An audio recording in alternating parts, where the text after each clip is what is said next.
Be be کے اسم گرامی میں اگر اسے مرکب کہا جائے تو 5 حروف ہیں، زین میں 3 حروف ہیں اور اب میں 2 حروف ہیں، اور دونوں کو ملاتے ہیں تو پھر ایک الف پڑھنے میں نہیں آتا، زینب کہا جاتا۔ یہ زین اور اب کا ملا کر ایک مرکب کا انداز ہے، جیسے آپ کے درمیان نام رکھے جاتے ہیں مرکب شکل میں، جیسے غلام حسین، جیسے محمد حسین الی آخر، ایسے ہی اس نام کا انتخاب خدا بند عالم نے کیا ہے۔ یعنی ہر گھر کے بچوں کے نام تو بچوں کے بڑے رکھتے ہیں، اور فاطمہ کے بچوں کے نام خود خدا بند عالم رکھتے ہیں۔ حد تو یہ ہے کہ نہ بیٹوں کے نام خود رکھے امیر کائنات نے، نہ بیٹیوں کے نام خود رکھے امیر کائنات نے۔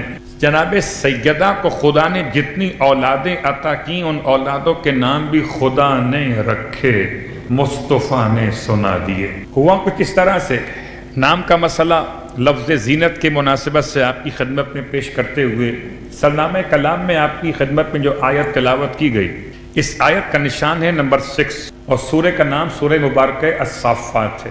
سورہ صافات بہترین سورہ قرآن مجید کا، جس میں پروردگار عالم نے فرشتوں کی اقسام بھی بیان کی ہیں، اور اسی سورہ میں پروردگار عالم نے آل یاسین کا تذکرہ بھی کیا ہے۔ سلام علی آل یاسین والی آیت بھی اسی میں۔ تو سورہ یاسین کے ساتھ ساتھ سورہ صافات کی تلاوت، یہ دونوں سورے ایک دوسرے کے ساتھ ملے ہوئے، جب تلاوت کی جاتی ہے تو خدا جانکنی کو آسان کر دیتا ہے۔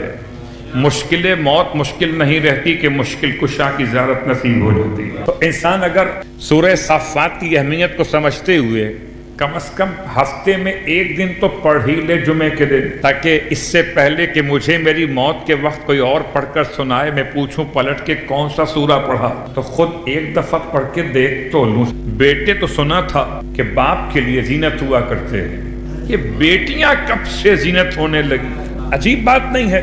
زمانہ جاہلیت سے اتنا قریب ہے صدر اسلام کا زمانہ کہ اس زمانہ جاہلیت میں لوگ بیٹیوں کو باعث ذلت سمجھتے تھے۔ اس زمانے میں جبکہ بیٹیاں باپ کے لیے باعث ذلت ہوتی تھیں، خدا نے اپنے علی کو بیٹی عطا کی، اس کی زینت بنا کر۔ اور جملہ یاد رکھیں، مولا کائنات کی زینت ہیں، اگر علی نہ ہو تو کائنات میں زینت ہی نہ ہو۔ تو جو کائنات کی زینت ہے اسے علی کہتے ہیں، جو علی کی زینت ہے اسے زینب کبریٰ کہتے ہیں۔ تو لفظ زینت سے آپ کی خدمت مقدس میں بات کو یہاں تک پہنچاتے ہوئے، اب اگر کوئی مشکل پریشانی آپ کی ایسی ہو جو آپ حل کروانا چاہتے ہو، یاد رکھیے آل محمد کے تمام تر ازواج مقدسات باب الحوائج ہیں۔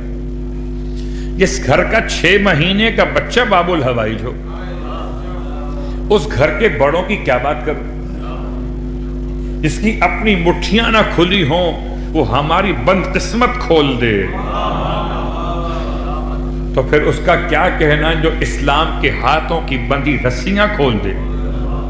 اللہ اکبر، بات کو پلٹ دیجئے، اس کا کیا کہنا جو بندے ہاتھوں سے یزیدیت کے ہاتھوں کو باندھ دے؟ اللہ اکبر، عجیب بات ہے۔ تو توسل جناب زینب کبریٰ تمام تر حاجات کے لیے پروردگار عالم کی طرف سے دروازے قرار دیے ہیں۔ تو 2 رکعت نماز توسل، یہ وہی نماز جو پڑھی جاتی ہے عام طور پر ہدیہ پیش کرنے کی۔ رکعت اول میں الحمد کے بعد 1 مرتبہ سورہ انا انزلنا،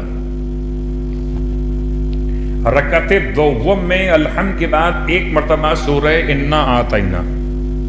یہ تو اتنا آسان سا نسخہ ہے کہ میں سمجھتا ہوں کہ جتنے سامعین تشریف فرما ہیں اور جہاں تک ہماری آواز پہنچ رہی ہے، کسی کے لیے نماز مشکل نہیں ہوگی۔ اس نماز کا نام نماز ہدیہ ہے۔ ہدیہ بخدمت جناب زینب کبریٰ سلام اللہ علیہا قربتاً الی اللہ۔ اس کو جو چیز پسند ہو اسے وہی تو ہدیہ پیش کیا جاتا ہے۔ کسی کو مٹھائی پسند ہے، کسی کو نمکین پسند ہے، اور آل محمد کو نماز بڑی پسند ہے، تو ہدیہ کیجیے آل محمد کی بارگاہ، خاص طور سے بیوی کی بارگاہ میں۔ اور 2 رکعت نماز پڑھنے کے بعد 14 مرتبہ سورہ اخلاص کی تلاوت، 14 کے ماننے والے تو 14 مرتبہ سورہ اخلاص کی تلاوت، اور اس کے بعد شہزادی کونین جناب زینب کبریٰ، شہزادی کونین کی ثانی